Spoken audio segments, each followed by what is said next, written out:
நாடாளுமன்றத்தில் உலகமே போற்றுகின்ற மாபெரும் தலைவர் இந்திய அரசியலமைப்பு சட்டத்தை எழுதிய அண்ணல் அம்பேத்கர் அவர்களை இழிவுபடுத்தும் விதமாக நாடாளுமன்றத்தில் பேசிய பேச்சு என்பது மிகவும் வன்மையாக கண்டிக்கத்தக்கது.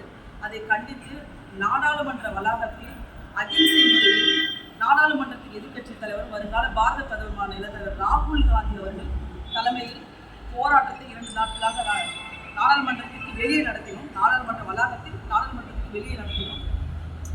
அதன் பின்பாக போராட்டம் முடிந்த பின்பாக நாடாளுமன்றத்திற்கு உள்ளே சென்றோம். முதல் நாள். 2வது நாள் அதே போன்று அண்ணல் அம்பேத்கர் அவர்களின் சிலைக்கு முன்பாக அகிம்சை முறையில் அமித்ஷா அவர்களை கண்டித்து ஆர்ப்பாட்டம் செய்தோம். அந்த ஆர்ப்பாட்டத்தில் அமித்ஷா அவர்கள் உடனடியாக நாட்டு மக்களிடம் அண்ணல் அம்பேத்கர் பற்றிய அவதூறாக பேசிய பேச்சுக்கு மன்னிப்பு கோர வேண்டும் என்றும் தன் பதவியை ராஜினாமா செய்ய வேண்டும் என்றும் கோரிக்கை விடுத்து போராட்டம் பண்ணினோம். போராட்டத்திற்கு பின்பாக நாடாளுமன்றத்தின் வளாகத்திற்குள்ளாக நாடாளுமன்றத்திற்குள் செல்வதற்காக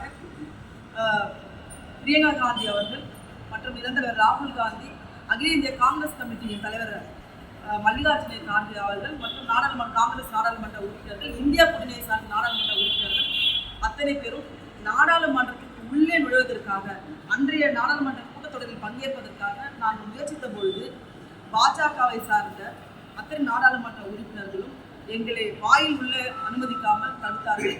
குண்டர்களை போன்று நடந்து கொண்டார்கள். மிக மோசமாக பெண் நாடாளுமன்ற உறுப்பினர்கள் என்று கூட பார்க்காமல் பிரியங்கா காந்தி அவர்களை தள்ளிவிட்டார்கள், என்னை தள்ளினார்கள். இன்றைக்கு இந்தியா என்பது பெண்கள் வாழ்வதற்கு பாதுகாப்பற்ற நாடு என்ற சூழல் எல்லாம் இருக்கின்ற இந்த சூழலில் பெண் நாடாளுமன்ற உறுப்பினர்களுக்கே பாதுகாப்பற்ற நாடாக இன்றைக்கு இந்தியா திகழ்ந்து கொண்டிருக்கின்றது.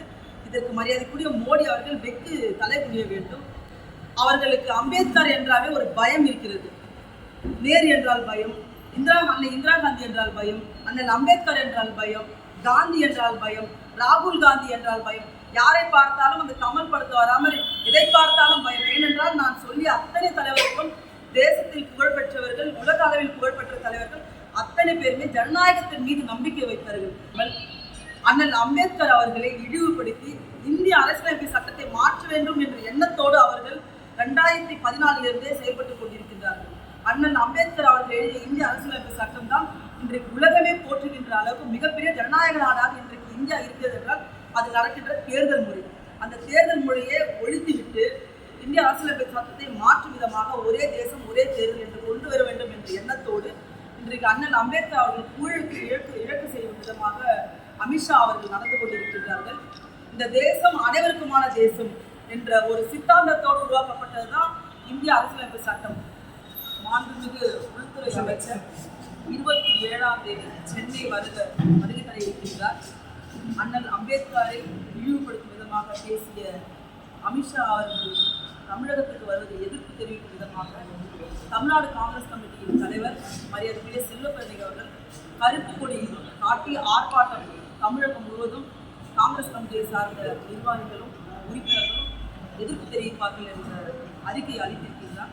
அதன் அடிப்படையில் மயிலாடுதுறையிலும் 27ஆம் தேதி அது அமித்ஷா அவர்களுக்கு கருப்பு கொடி காட்டப்படும். அவர் இங்கே வராதான் இல்லை, இந்த மண்ணை தமிழக மண்ணை தொட்டாலே நாங்கள் கருப்பு கொடி காட்டுவோம் என்பதுதான் என்னுடைய எண்ணம். மரியாதைக்குரிய அமித்ஷா அவர்கள் இந்தியா போன்ற ஜனநாயக நாட்டில் வாழ்வதற்கு தகுதியற்றவர்.